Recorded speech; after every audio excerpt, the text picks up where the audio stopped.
намаздардың қаза болуы. Екі жақты теке-тірестің бітер түрі көрінбейді.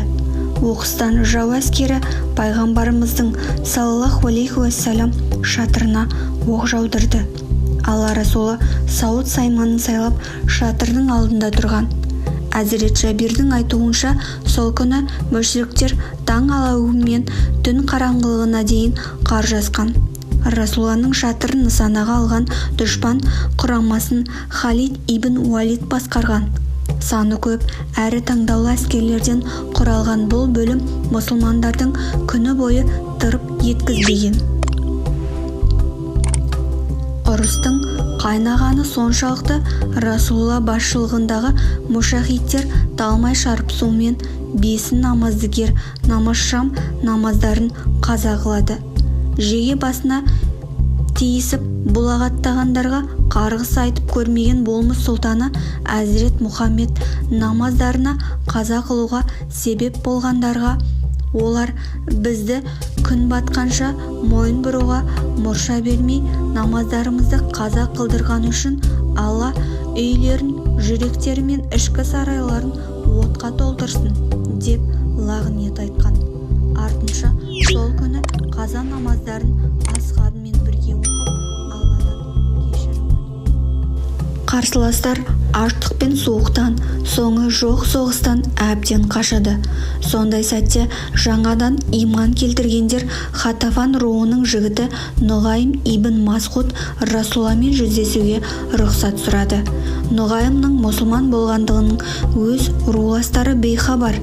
Имансынды қасиетті қазынаға ие болған Нұғайым шүкіршілік қылып, мұсылмандарға қызмет етуді өзіне борыш санады. Алла Расулына келген бойда ол: «Уа Расулла Мұхаммед, мен мұсылман болдым. Өз жақындарыңмен бұдан хабары жоқ. Ендігі жерде сенің әміріңмен жүруге уәде беремін. Бұйыр, не істеуім керек?» дейді. Пайғамбарымыз: «Сен жалғызсың, үнің шықпас, дегенмен бір ұсынысым бар.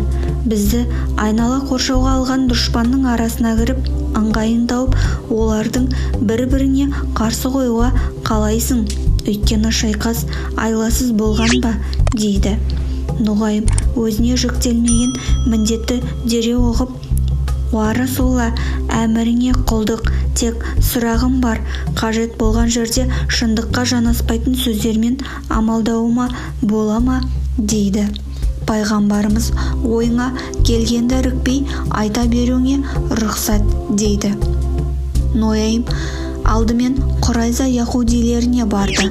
Еш күдік туғызбай баяғы Нұғайымша Мұхаммедті істегені араздастырудан басқа ештеңе емес, жалған жеріне бәле үйіріп жүреді. Қайнуқалар мен надырларға жасағаны бәрің білесіңдер. Құрайыштар мен Хатафандар Мұхаммедтен шайқасуға келді. Сендер соларға көмек көрсетіңдер. Олардың мал-мүлкі, бала-шағасы қашықта.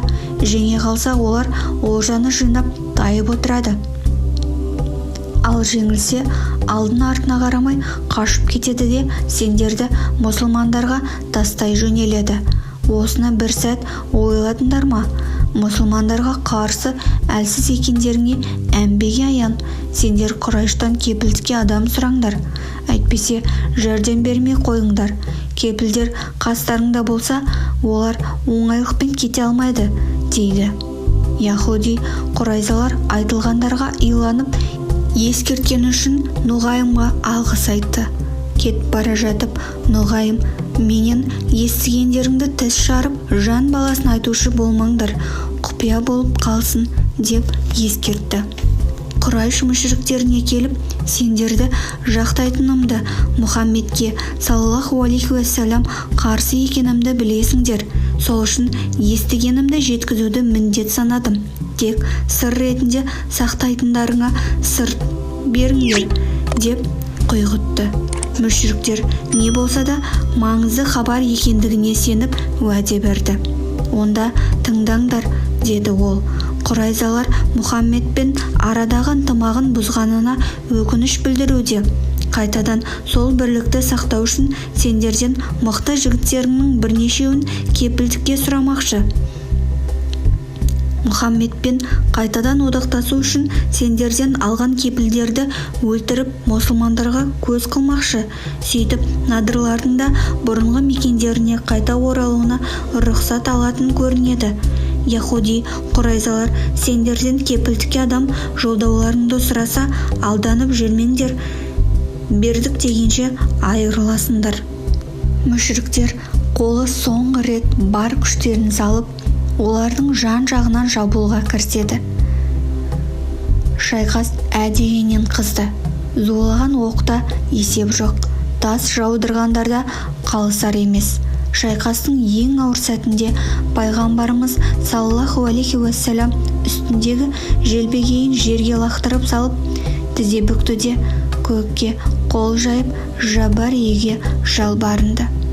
Уа Құранды түсірген, қауым тайпаларды азапқа ұшыратқан, я Алла, мына ру тайпаларға қарсы шығуға бізге көмек бер. Я Алла, саусақпен санарлық мұсылмандардың көзі жойылса, жер бетіндегі саған құлшылық ететін жан қалмайды. Сол күні кешке дейін қызу айқастар толастамады. Түн түндігі түскенде барып қарсыластар атысты тоқтатып шатырларына шегінеді. Түн ортасы ауғанда Жәбірейіл періште пайғамбарымызға келіп, біраздан кейін Алланың қатты дауыл тұрғызып, дұшпан әскерінің быт-шытын шығаратынын сүйіншілете жеткізді. Періштенің әкелген хабарын ести сала, пайғамбарымыз отыра қалып, алақанын жайып, маған және асқабыңа деген қайырымың үшін мыңда бір шүкір мадақ айтамын, я Алла, деді. Сенбінің түні төңіректі қою қараңғылық басқан мезетте мүшриктер орналасқан алаңда аяқ астынан дауыл тұрып, ұйқы-тұйқы етті. Қыстың суық түнінде құйынды боранның есуі мүшриктерді естерінен тандырды. Ызғын шуғын алаңда бірін-бірі көру де тану да мүмкін емес. Дұшпан көз аштырмас дауылдан қорқып дал болып тұрғанда, әскерлерден бұрын қолбасы Әбу Суфайян түйесіне мініп, тез көшіңдер, ыңғайын жасаңдар, ал мен кеттім деп басын ала қашты. Құрайштың ақсақалдары жеңіп тоқтатпағанда әскерін тастап кете берері сөзсіз еді. Артынан айыптағандарды естіп қайта оралғаннан көптің басын біріктіру мүмкін еместігін көз жетті. Жиналғаны жиналғандай Меккеге бағыт алды. Сақтық үшін 200-ге жуық атты әскермен бірге ол кезде әлі мұсылмандарға қарсы шайқасып жүрген Амр ибн Ас пен Халид ибн Уалид бақылау-барлау ниетімен артта қалады.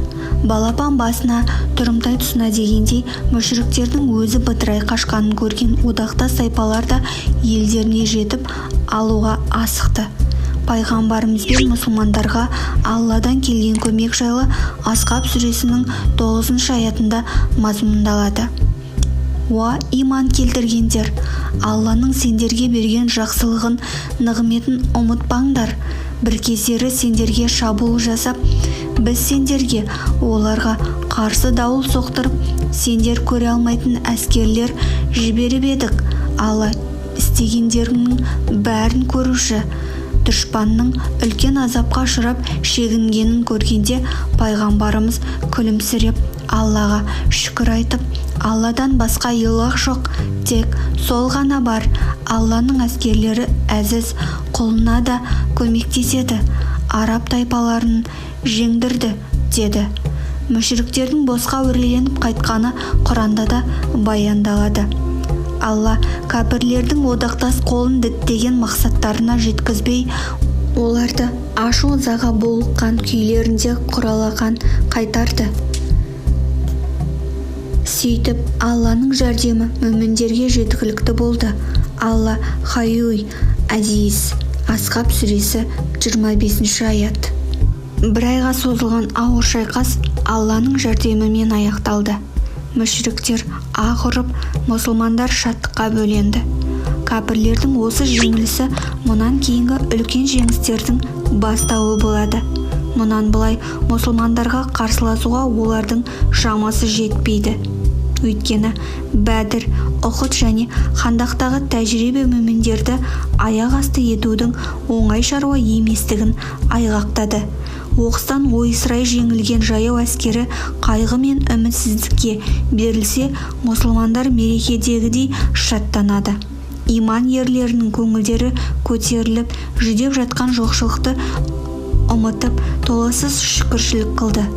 Расулланың «Мұнан кейін біз оларға шабуылдаймыз, олар бізге қарсы келе алмайды» деген сөздері мүминдерді масайрата түсті. Пайғамбарымыз бастаған мұшахидтер мәз-майрам Хандақтан Мәдинаға келді. Хандақ шайқасында 7 мұсылман шейіт болса, кәпірлер саны 4-ке азайған. Шейіт болғандардың бәрі ансарлар еді. Яхуди құрайзалар пайғамбарымызбен арадағы келісім бойынша Хандақ шайқасында мұсылмандармен бірге Мәдинаны қорғауға тиіс еді. Бірақ олар келісім шартта аяқ асты таптап, шайқастың қызған сәтінде мүшриктермен ауыл жаласып тайқып шықты. Келеңсіз қылықтарын тыю үшін хабар айта барған мұсылмандарға Расулла кім бөпті соншама, Мұхаммедпен келісіміміз болған емес, болмайды да деп пайғамбар жайлы былап сөздер айтты. Онысымен қоймай Мәдинаға басып кіріп, мұсылмандардың әйел бала шағасын қырғидай тиіп қауіп төндірді.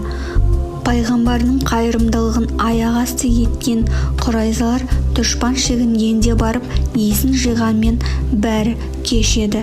Мүшриктердің қирай жөнелгеніне көздері жеткен олар Мәдинаға 2 сағаттық қашықтықтағы Қамал қалаларына бекініп, мұсылмандардың Мәдинаға кіргені сол еді. Пайғамбарға Жәбірейіл: «Уа Расулла, ұлы Алла саған құрайзаларға шабуылдауды бұйырды» деген хабар әкеледі. Расулла қаруын шығарып, жуынып шайынған беті Әзірет Біләлді шақырып: «Есіткендер және Алланың әміріне мойынсынатындар намаздыгерді құрайза яхудилердің мекенінде қылсын» деп жар салуды бұйырады. Мұсылмандар қас қағым сәтте жиналады. Ұзын ырғасы 3000-ға жуық ислам қолының қатарында 36 атты әскер болады. Байрақты Әзірет Әлиге ұстатқан пайғамбар оны әскерден бұрын жолға салады. Мәдинада имам өкілі ретінде Абдулла ибн Үммі Мәктум қалады.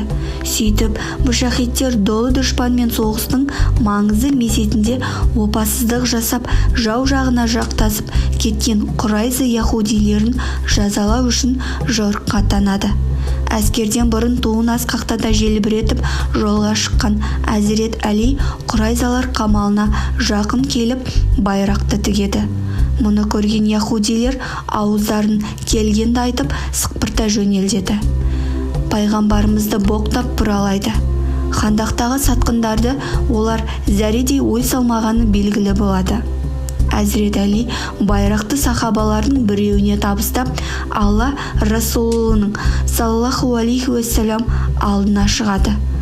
«Уа Расулла, сен қамалға жақындамай-ақ қойсаң қайтеді? Мына жексұрын опасыздардың сөздерін естімей-ақ қой» деді. Расулла саллаллаху алейхи уассалам: «Сен олардан мені ренжітерлік сөз естігенсің сірә. Мұса пайғамбар мұнан да орына дұшар болған.